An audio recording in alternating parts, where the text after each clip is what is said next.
it was like either the start of spring or like the end of fall 24. Gotcha.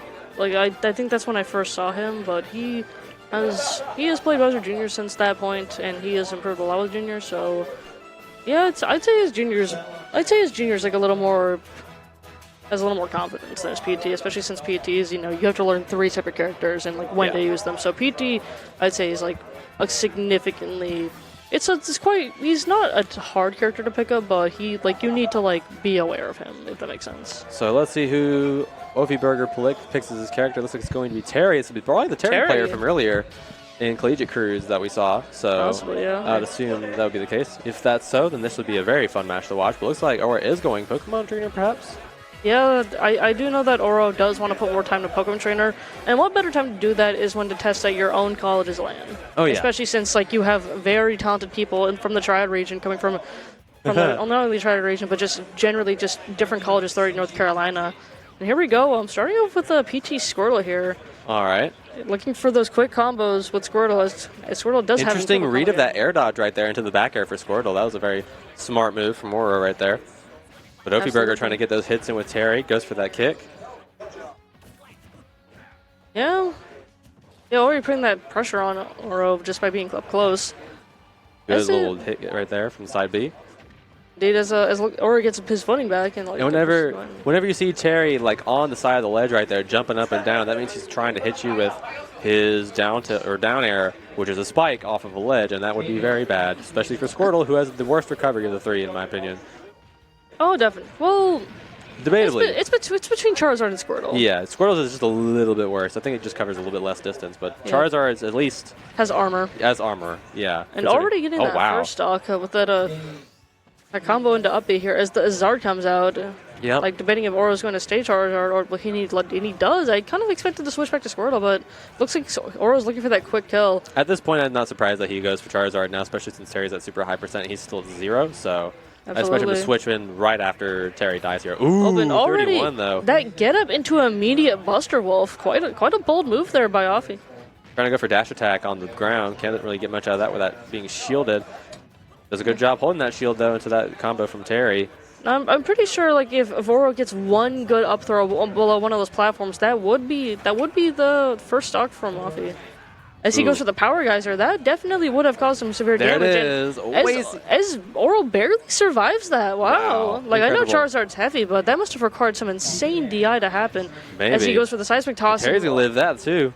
Yeah, once again, that Seismic Toss typically needs a platform to absolutely confirm that kill. Oh, no, that dash attack. As we go into another get up to immediate Buster Wolf. Already in the Ivysaur trying to get an easy kill right here. Absolutely, but he has to be patient as Ivy, you are losing significant weight and survivability with Ivysaur like this. Oh, yeah. Goes for down throw, but can't get much out of that. And no, that bold dodge back to stage right there. That was an interesting little move there by Oro to stay on the platform for a sec, but he goes for Razor Leaf, goes for the tech chase with the dash attack. Ooh, Charizard with the fair off stage, couldn't land it though. Unfortunately, as a Terry trying to go for that dare. He's like 187. And just barely gets caught at the end of Charizard up B. As once again, we're going back to Squirtle here. Oro does have to be careful as like Squirtle is the last of the 3, and immediately we see the power dunk off the stage. Quite an interesting move choice, honestly. Ooh, that power dive or power geyser off stage is not gonna. Oh, but is he gonna recover? Oh, and no. Unfortunately, it gets a little too greedy as he goes way too far down and fails to recover back to the stage. Interesting that he's staying with Squirtle here because Squirtle dies off of a majority of the moves. He's gonna switch to Ivysaur now, but is this the right choice here? Who knows? You never know. I think Oro is like trying to get as much distance as he can, just trying to keep Ofyburger just away as much as possible. But Ovi's not giving him much breathing room. He's fighting to keep that close combat towards him, and that looks like it's going to be the end of game 1. As once again we see a combo into up B. And that'll be it for Oronon's first set as Terry and Ofyburger take round 1. And after that, I think that you think the strategy needs to change a little bit for Oro here, or do you think he should probably just keep on what he's doing? I do believe Oro definitely had the right idea, since Terry is on the heavier end. You want to rack up like as much combo damage as possible, And I believe with Squirtle, he was trying to like exploit whatever like a limited movement Terry could have, especially when it came to recovering. Ivysaur definitely is a good middle character. Oh, he's going Bowser Jr. this time? All right. Now he means business. Yeah, I do believe Bowser Jr. would have an easier time stalling out Terry, with especially with all the gimmicks he has. But back to the PT, I do believe he had the right idea. It's just the execution and just like I saw a bit of ratchetness at the end from Oro there, or just like the lack of being able to get away. So unfortunately, just the killer was just not enough spacing and just letting Ophi like get in his face good too parry. much. Yeah, you can already see he's having a better start with Bowser Jr. right here. Indeed. Already a majoritarily better start, but it's still relatively even at this point as Terry got a bit of a nice combo at the start of that match. Gets a good little soft hit with the clown car. Yeah, I'm inclined to agree. As you see Oro just playing it patient here, like knowing his character, almost getting that forward smash raid. Yeah, like we see, yeah, like Bowser here definitely has like a lot more consistent tools he can use it like without having to switch or anything. As we see him already getting Terry off stage, just and good catch F smash and right baiting out that air dodge to catch him in F smash. Yep, very smart move by Oro there to bait out that air dodge and a pretty solid read as well. Trying to go for a grab, which is an interesting play. Might have been a misinput, but he's still doing a really good job getting these stocks off at the start. Indeed, as we see combo after combo from Oro, just using whatever tools he has to push Ophi back as far as possible. That power guys is gonna miss. The power dive. Sorry, I get Terry's moves all mixed up. Oh, incredible combo there! As we see Ophi just struggling to get it in his face, but here we see a Buster Wolf, but for the descending Mecha Koopa to pause any other plan he might have had after that Buster Wolf. But it looks like here that he's going for whatever kill he can possibly lock in. But Oro's not letting him have it. He is forcing that switch and almost getting that once again bait from good shield, good up smash, very nice. Punishing that side B. But yeah, like Oro's just doing a phenomenal job at like item management, especially since Ophi can't really do much here. All he has to do is just hope he can like get Oro in a position to close off a kill here. But once again, Bowser Jr. is capable of being incredibly stally, and also has like some insane hitboxes and frame data from what I've seen. Like a really strong jab, incredible aerials, like a completely different aerial out of up B. Especially that side B with being hard to punish. And as I say that, here we go from the side B into that unique area I was talking about. And that's going to close out game 2 with the 3-stock, I think? Yeah, it was a 3-stock. And that's that 3-stock from Bowser Jr. You can tell he was really locking in with the character. He has a bit more experience with. Obviously, mentioned at the start, training a PT or his Pokemon trainer in this environment, like in this kind of like local environment, was a smart choice for him to start. He definitely could have gotten away with that PT if it was played a tiny bit better, honestly. But that Bowser Jr. was played so much more better.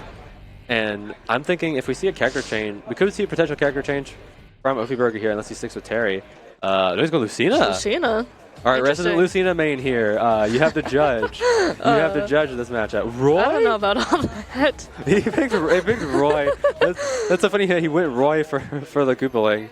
Oh my god. Okay, this is okay. As somebody who has fought Bowser Jr. a good chunk of times during my time on the team, this is quite an interesting matchup.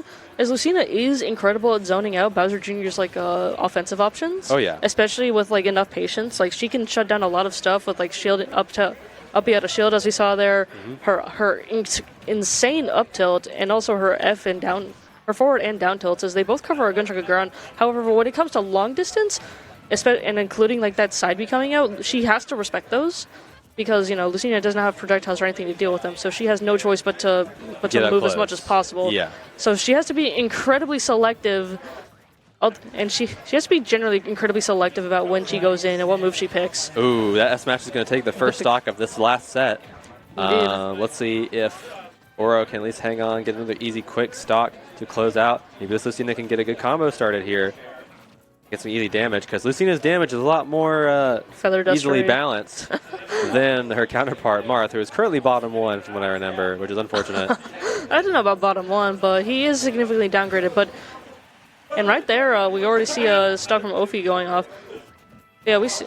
Yeah, this is what I mean. Like Lucina has to play carefully, like around like Bowser Jr.'s gimmicks, as she has to constantly avoid it, like the stuff he throws at her. Oh yeah. While also managing to get as many pokes as possible. So generally, Lucina just has to play incredibly good patient. read on that F smash right there from Oro. Absolutely, and you see that Mecha Koopa come in, but Ophi picks it up just in time so that it doesn't like detonate in his face. Oh yeah. And as he's blocking off these attacks really well with Lucina. You saw that shield breaker from that Lucina there trying to read that roll in the shield, but couldn't get it. Absolutely, and and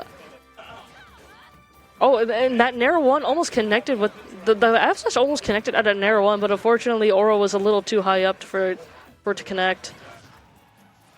Trying to get back on stage with that car. He's gonna get back.